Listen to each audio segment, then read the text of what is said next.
Let's work. Turn it down and listen to the experts. Gotta give a shout to the Talking Junk Network. Showing love, hosting battles, playing dope joints. The break room topics always staying on point. Never disappoint. We'll never need a makeover. We here for the takeover like Jehovah. Talking Junk break room takeover on the podcast. Dropping bomb facts on demand like Comcast. Now drop a comment whenever they're going live. Hit the YouTube channel right now and go subscribe. Peace. Talking Junk Network, where entertainment lives.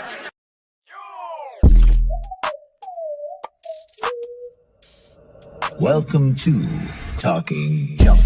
I'm your host, Jason Melendez. Live now every week. Talking Junk. A multitude of professionals in different aspects, different walks of life. You have to come on and talk junk like a normal person.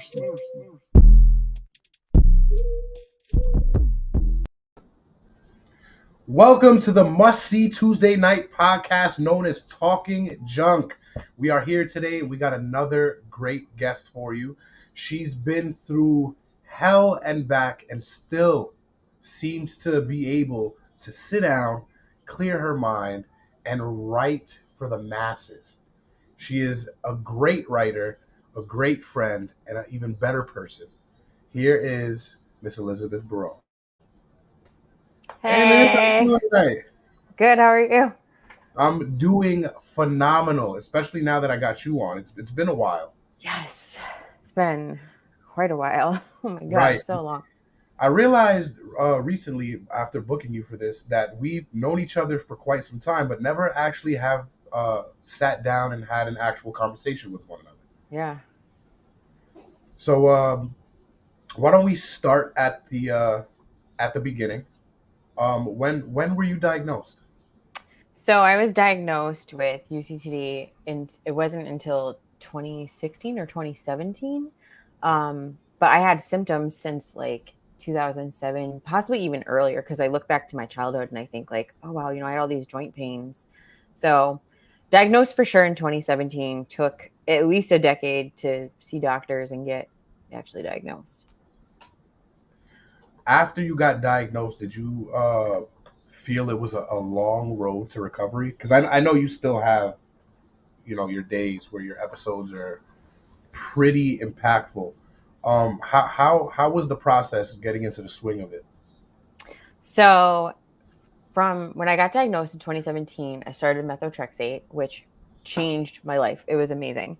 And then my rheumatologist at the time, the practice that he was working in, they just kind of like keep all their doctors on like a really small budget, and they cut him. So Wow. I suddenly had a new rheumatologist who didn't believe in UCTD, and she took me off that medicine. And I went, I think like 2-3 years, I think, without any significant treatment. So in 2020, I had to start from complete zero. I went through a crazy flare with this, that it started pleurisy, and I at one point was in the ICU for a minute, and I was like bouncing between all these different doctors, and then I finally stalked my rheumatologist who had originally diagnosed me, and he was still in the States, still practicing with a whole new practice, and I went to him, and he thankfully he had an opening. It just worked out so well. And I've been with him since, and now I'm on 2 different medications for it, but it's finally starting to be, I don't want to say under control. I like stable. Stable. We'll say Stable's a stable. good word. Yeah. Stable's a good word. Now, while you were going through all this, were you getting the support from your family, or was Mike kind of the only support system that you had? I had my family, I had Mike, I had so much support, but we didn't have like the missing piece was the doctor, to actually like listen to me and treat me, because it turns out I think a lot of rheumatologists just are not taught in autoimmune disorders, and they're more familiar with like the really big ones, and they're mostly familiar with treating like rheumatological stuff from like a cancer patient on chemo will get joint pain as like a side effect of that, or like people as we get older, we get osteoporosis or osteoarthritis. So I think rheumatologists are more just used to treating those things. Like when it comes to autoimmune stuff, they really don't have the training or the knowledge. So I went through multiple rheumatologists, like some that meant well, some not so much. And just Like all finally, doctors, it's just for big pharma. They want to sell the drugs. oh my God, seriously, like some of them, yeah, it's a journey. It sure is. Now, when did your writing journey start? That started, I've been writing ever since I was a kid. And someone gave me like a journal for like Christmas or a birthday or something. And I started journaling, and I was like always writing stories and just constantly scribbling stuff. And it wasn't until all of this kind of UCTD stuff actually started happening. I was in between jobs. I didn't know really what I wanted to do. And that was like 2010, 2011. And I had a novel that I had written, and I decided to self-publish it, What was which the name of the novel?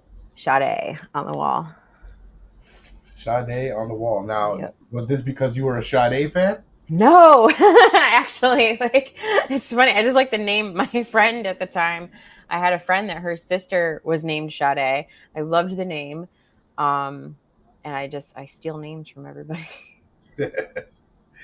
Now, is that still being published today, Yep. or is it kind of out of rotation? Oh, I Oh, see it that's right out here. there. Let's Yeah. put it. Yep. Let's put it up. You gotta put it up for them to see. And that was my not first book ever written, but it was my first book ever published. And that one was a young adult suspense. Her best friend is using drugs, and she disappears, and she has to make some choices about how she wants to sort of handle the whole thing, because she knows some things that, the people, her adults, her family are looking for her, they don't know. So Sade kind of has to make choices. The blurb is better than my mouth. So, was this your first bestseller, or was it another title that became your bestseller? So this one didn't really sell much, like, at all. It's crazy because, like, when I look back, I think, I don't know, like probably, because like friends and family bought it, and then like a few readers because I had a blog back in the heyday of blogging. I was I could say a D-list blogger. So I had readers from there that were reading it, but nothing like crazy. Like I actually, like, nothing really started taking off until 2019, when I had my second book in my River Reapers, my dark romance, my biker romance series came out. And that suddenly, like, that started to actually catch momentum.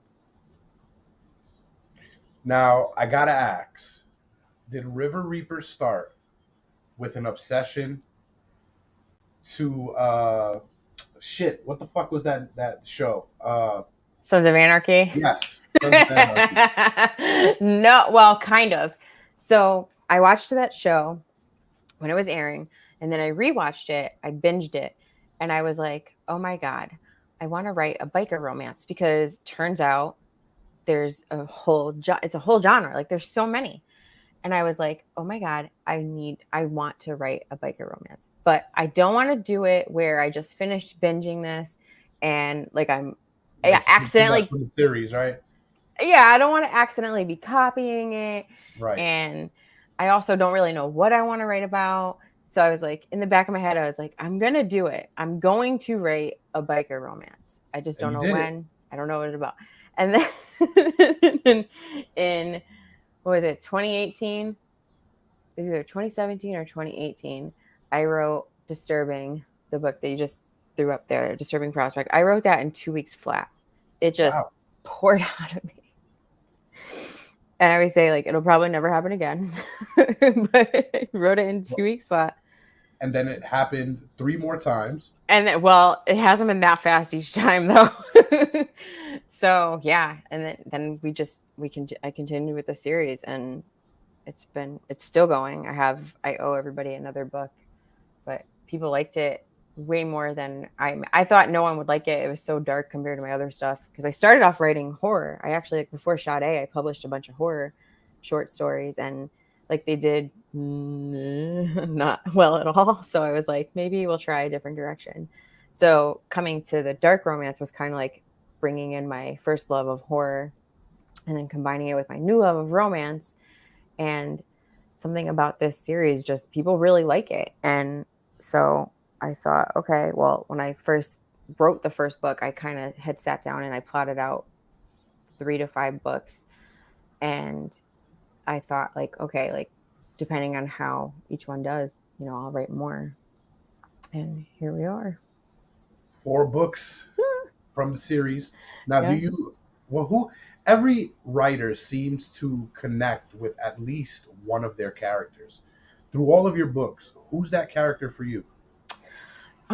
So I feel like they all have a little bit of me, Right. like, yeah, I mean, they all have a little bit of me. They all have something from me. Okay. Is there more that you kind of have more feeling towards than others? Like you have a favorite character? That's like asking which child is your favorite. Like, you can't answer that. I don't know. You can't answer that without hurting feelings. Well, I guess. I don't know. I don't have kids, so maybe it is like that. I understand. I got 3 little ones in the room, and none of them are my favorites. None of them are your favorite. You just like them all for different reasons. Right. They all, I love them all because I have to. They're my kids. Right. But they each have traits to them that I find connect with me a little more. Yeah. Yeah. I mean, Olivia, I love her because she just takes matters into her own hands. And is this a character from the biker novels? Mm-hmm. Yeah. She kills people. She kills first, asks questions later. That's my kind of gal. Yeah. Now, you've been self-publishing for a while now, right? Yeah. Yep. So, what brought you to before I get to that question, what the hell is Streaks, Walls, and Dossiers? Oh, Stakes, Walls, and Dossiers. The Trump anthology. Now, are you a part of that? Because it's on your page. Yeah. I don't think anyone has ever asked me about that. A while, like quite a few years ago, like right after that election, another author, I used to hang out in K-boards, and then another indie author was putting together an anthology, and he wanted to do like Trump parodies. So I have a short story in there about, a parody of Trump waking up, and he's so terrible to women. He wakes up and he is a woman. So now he has to deal with everything that women deal with. I mean, something tells me he has to deal with some of that anyway. Mm. But real quick, before we get into your newly found, excuse me, venture, you have quite the selection here. Yeah. Now, are these books here, A Disturbing Prospect, Any Other Love, Just One More Minute, Nanny with the Skull Tattoos, are these all connected or are they standalone books? So some of them are connected, like A Disturbing Prospect and all the Prospect books are in the River Reaper series. Those are pretty standalone, although I think I do sometimes mention like other characters. Any Other Love, Just One More Minute is its own. Those are standalones, but they are connected with each other. They have all the same characters. So each book has a different couple. And then Sade, I don't think she's connected anywhere. She is mentioned actually in Crazy Comes in Threes. She has like a little cameo. Okay. And I think the new books, I'm going to kind of like reference the River Reapers, but not directly. I try to connect them and leave little Easter eggs in them because I love that as a reader. Right. So you're going to do a Barone verse instead of a King verse. Kind of. Yeah, kind of. Do you ever think you'll go back to the horror genre? I would love to. I definitely have a horror book that I have been writing for years that it's I have to I have to get it just right, but it's in there and it's definitely got to come out. Okay. No, I get it. Because I got something in here that I've been meaning to jot down, but ADD don't let me. So a book Yes. is out of the question, and what I really want to do is put it on a movie script, but God knows that's never gonna happen. Oh, it could though. It could. Not with my ADD. I can barely sit here and do this thing. All right. So before we get into your biggest deal yet, because there are going to be bigger and better deals to come, Yeah. we have to tell you a little bit about our deals.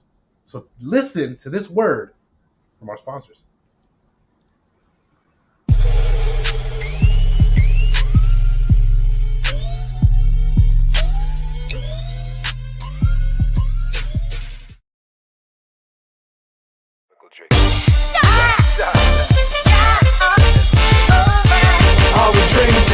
Me and my team, whenever we link up, they gonna be drink up. We still gonna relax and have few glasses when there's things to think about. Like I'm nice with the boss when I tend to the boss and I'm not talking drink ups. So tell the bartender that tend to the bar to please pass me a big cup up. And tell that waitress is waiting on us to put a little ice in it. Now watch the ice become weightless like the spaceships that I be sitting in. Now wait and listen, they're waiting for that tropical twist that'll tickle your taste buds. Now taste some. Yo, I insist it's the drizzle.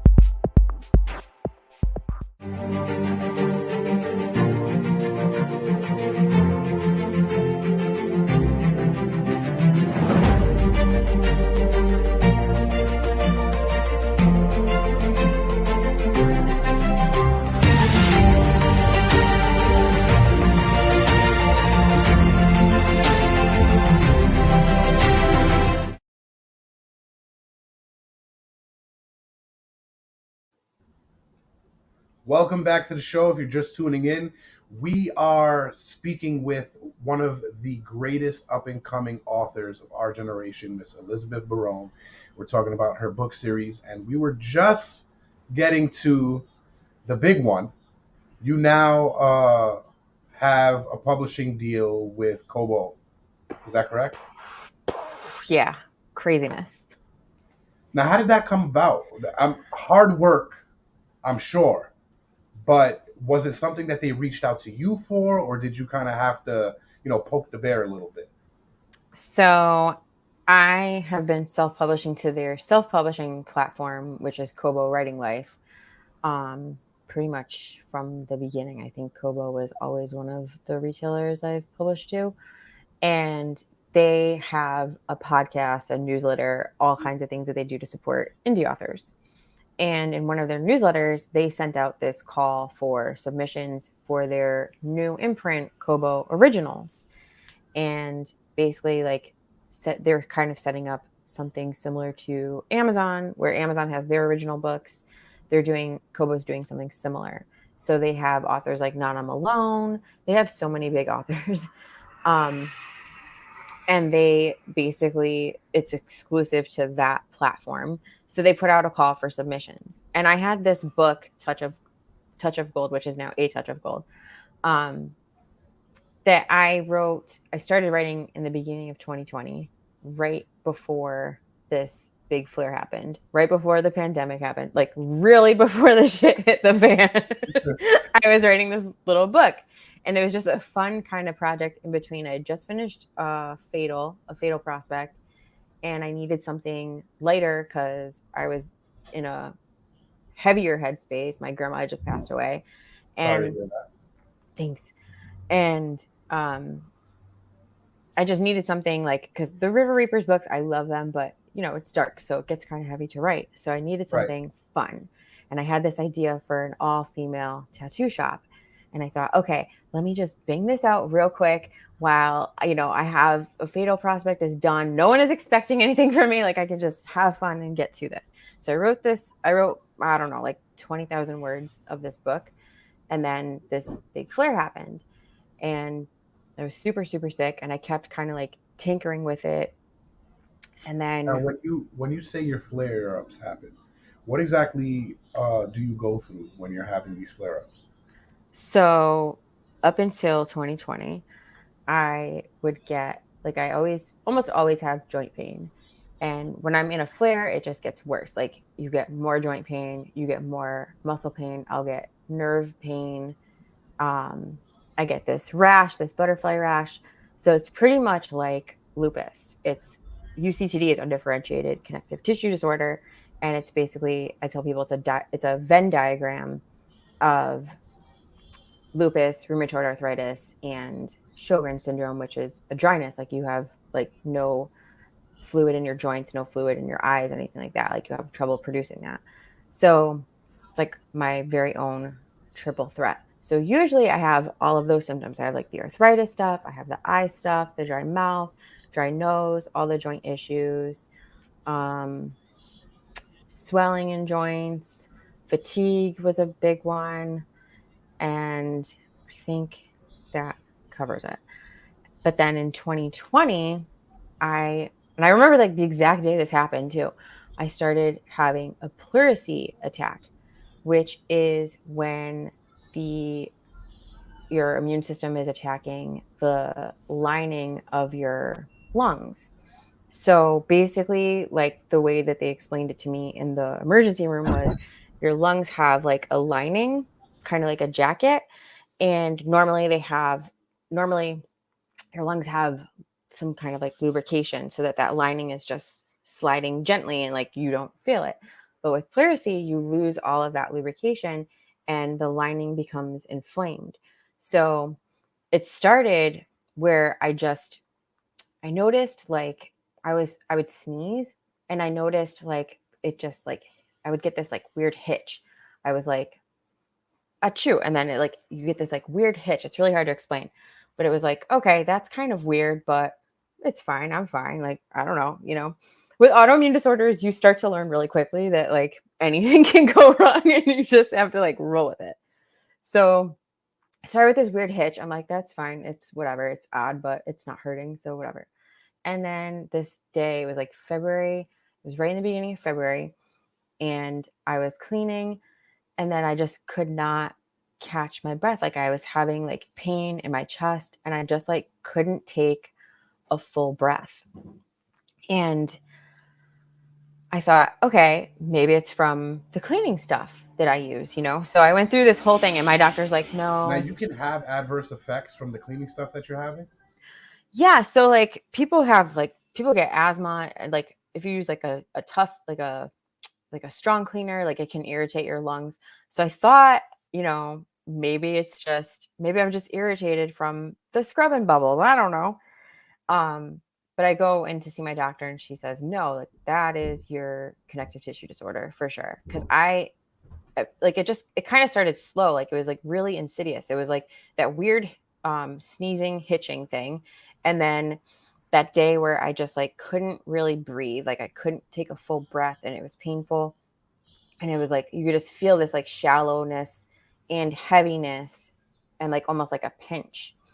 And then it just kind of settled down and then it just went full on. I couldn't take a full breath. I couldn't talk. I couldn't even chew without intense pain because your everything is connected. You're in your chest. Everything is constantly moving. You know, your whole body is basically a bag of skin. So pretty much everything that I did would make it worse. Right. And all throughout this, I'm working on this book and finished it.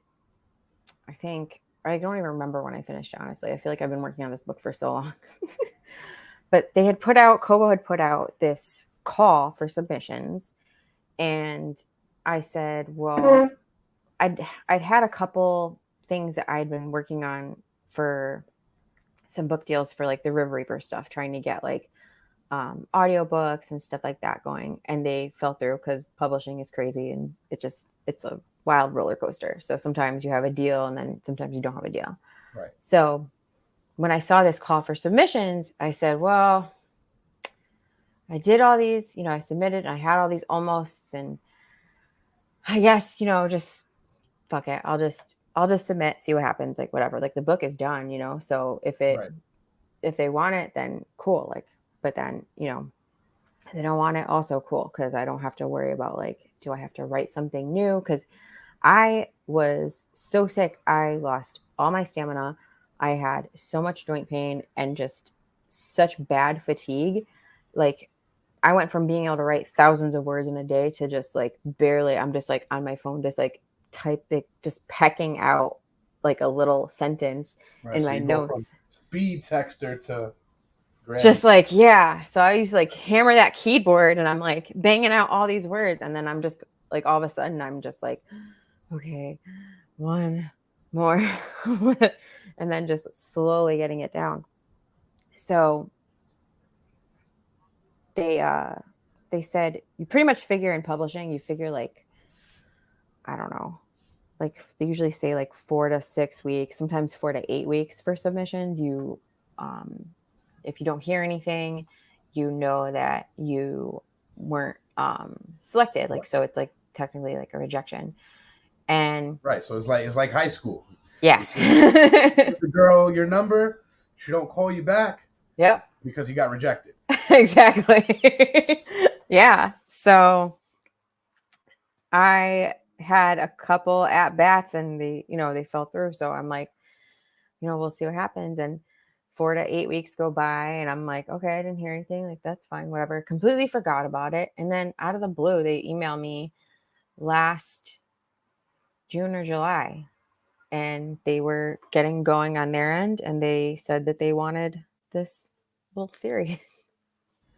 Now, the book series went from Touch of Gold to A Touch of Gold. Yeah. And it's centered around an all-female cast running a tattoo shop. Yes. Does this take a little from real life with Mike working in a tattoo shop now? Okay, so here's the crazy thing, right? So I wrote this book in the beginning of 2020, and I worked on it all throughout pretty much 2020. And when I wrote it at the time, and even when I had the idea at the time, Mike wasn't tattooing. He was pursuing art and he was doing cons, festivals, all that with his paintings, right? And which are amazing. They're amazing. Here's the crazy thing.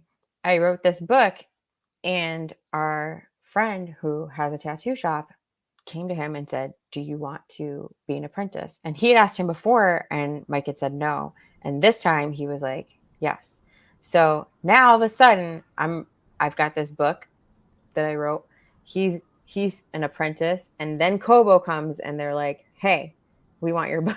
And it's like, did I just like manifest all this? Like, what happened?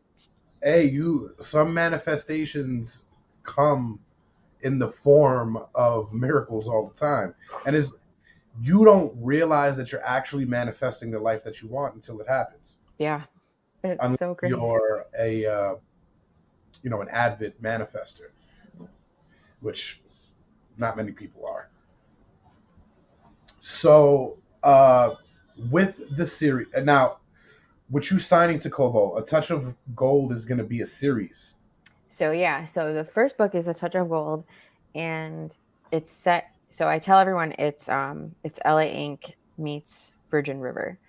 So it's set in this fictional town, Stagwood Falls, and the series is set in the tattoo shop, Touch of Gold, and follows all the girls that tattoo there and their guys who work for the town. So so Stagwood Falls is basically like your idyllic small lake town, and these 3 books plus the novella, because it's going to be a 3-book series with a Christmas novella. Time out. Christmas novella. Yeah. So they're producing a live action take of your stuff?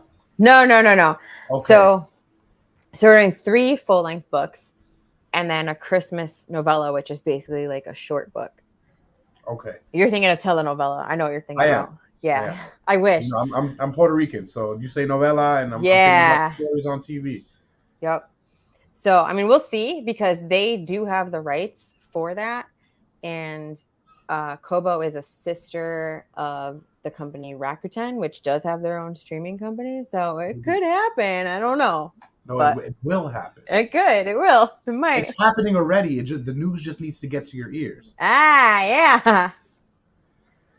So, with the potential of Touch of Gold becoming a live action series, is there anything besides your beloved Reapers that you would like to see on the big screen? So I have this vision of having interconnected trilogies of books set in this town. And so this is like the first one. So your very own Derry. Yeah. Kind of like Stars Hollow or like on Gilmore Girls and like Archie and Sabrina, how they're connected. Riverdale, yeah. So my heroine from the second book, which is going to be Tattooed Heart, and that's going to come out this summer. I have it briefly mentioned that her dad is a biker. And I wasn't going to like specifically mention the River Reapers, but there kind of is that little connection.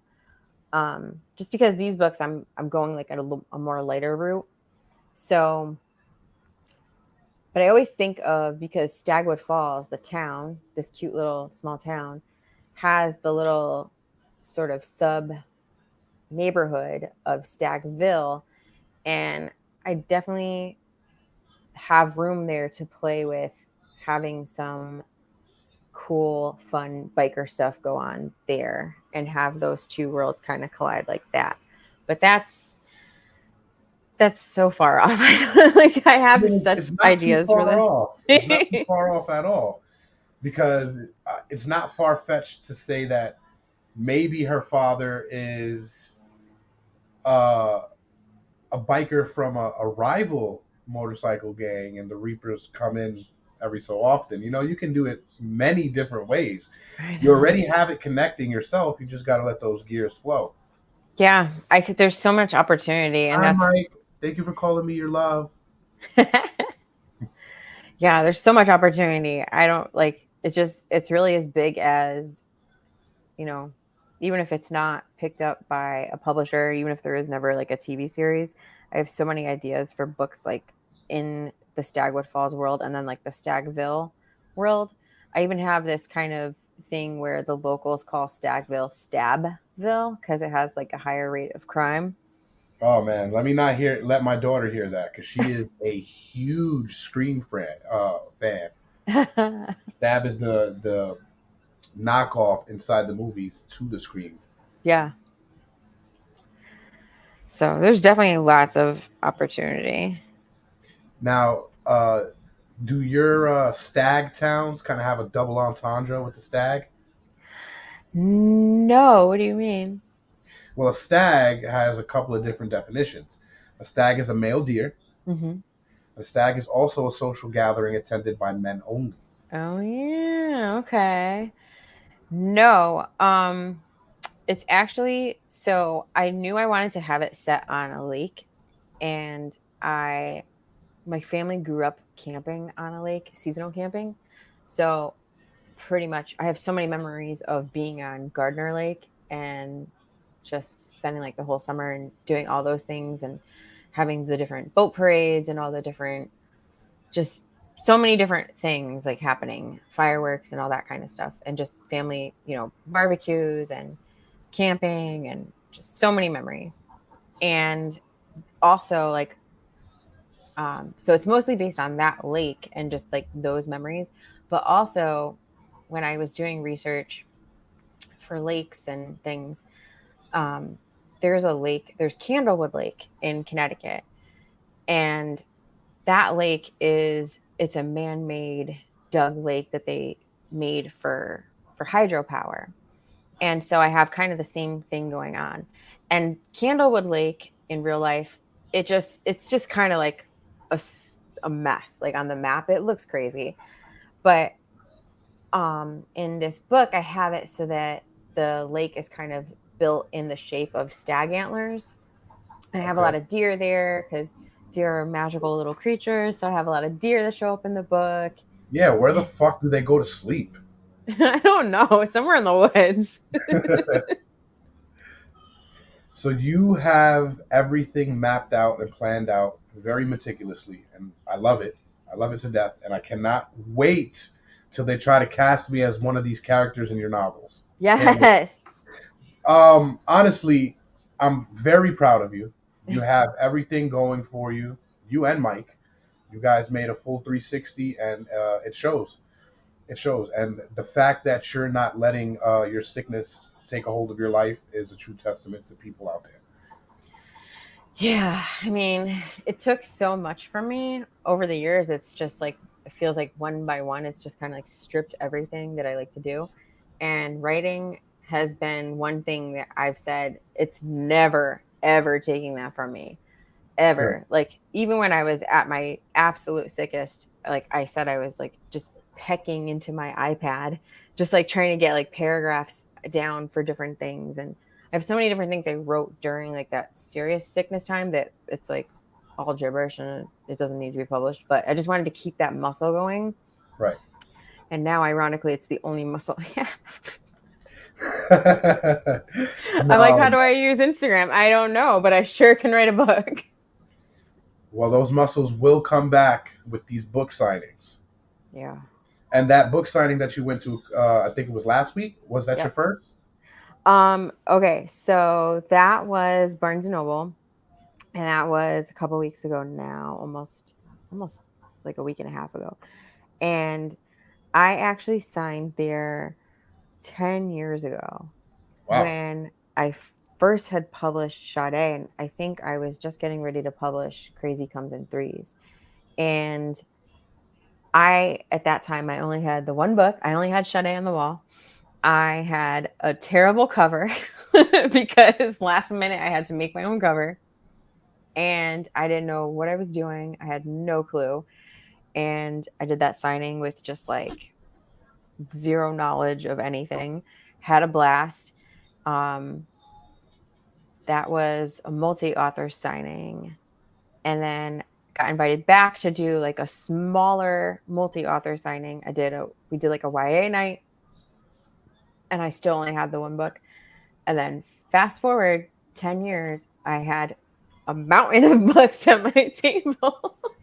And the ones that she had, it's so weird. It's so must funny. Feel very good. It feels really good. It's so funny though, because I was just like looking at all those books. I'm like, oh my God, those are all mine. Now, I know you're a busy woman, and we're not going to take too much of your creative time because God knows we don't want to hinder your creativity. But why don't you tell the viewers out there that are watching now and the listeners that will be listening in this week where they can find you, where they can find your book, where they can, hear anything. Liz Barone. So best place to find me is my website, elizabethbaronebooks.com. And my books are available everywhere. They're on Amazon. They're on, for the Kindle and paperback. They're on Barnes & Noble for the Nook, also in paperback. They're on iTunes or Apple Books. We've changed. Everything's changed. It used to be iBooks. Now it's Apple Books.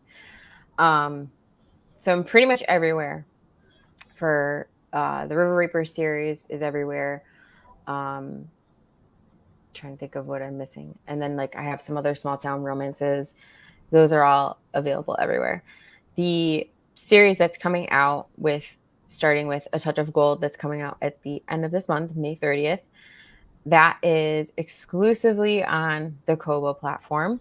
And they have 3 different ways that you can read with their platform. You can go on the Kobo store and just buy the ebook just like you would buy any other ebook on like Amazon. You can also get a Kobo Plus membership because they'll be part of that Kobo Plus membership, which is pretty much like Kindle Unlimited, which is, it's like the Netflix or Hulu of books. So you have a subscription and you can read books that are available within that subscription. So you have like a pretty wide open world.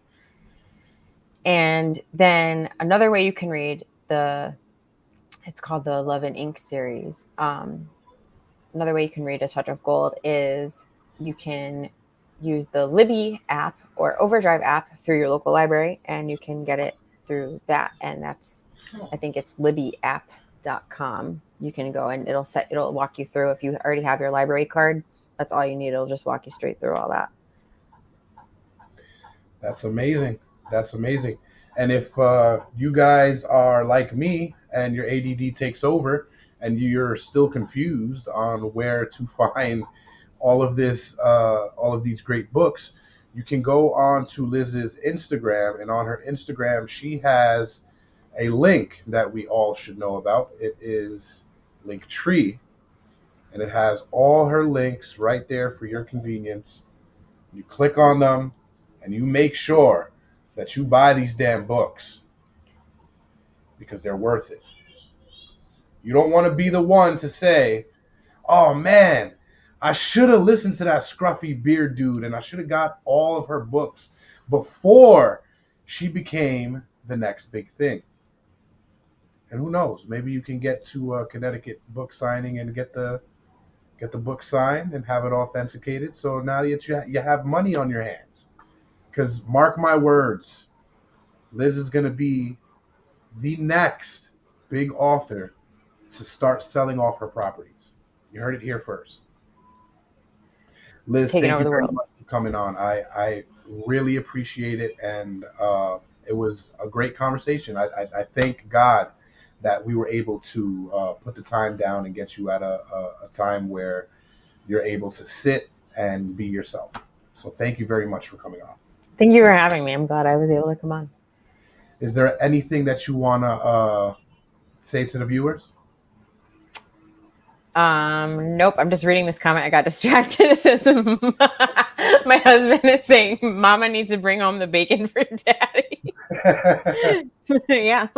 So buy my books because Mike needs his bacon. Mike needs his bacon. Tell Mike I'm coming either in September or October for a tattoo. I Nice. need a soup can artwork on me. I need it. Yeah, I've got a few. He did that for me. He did that for me. He's in my eyeball, which I'm forgetting how cameras work.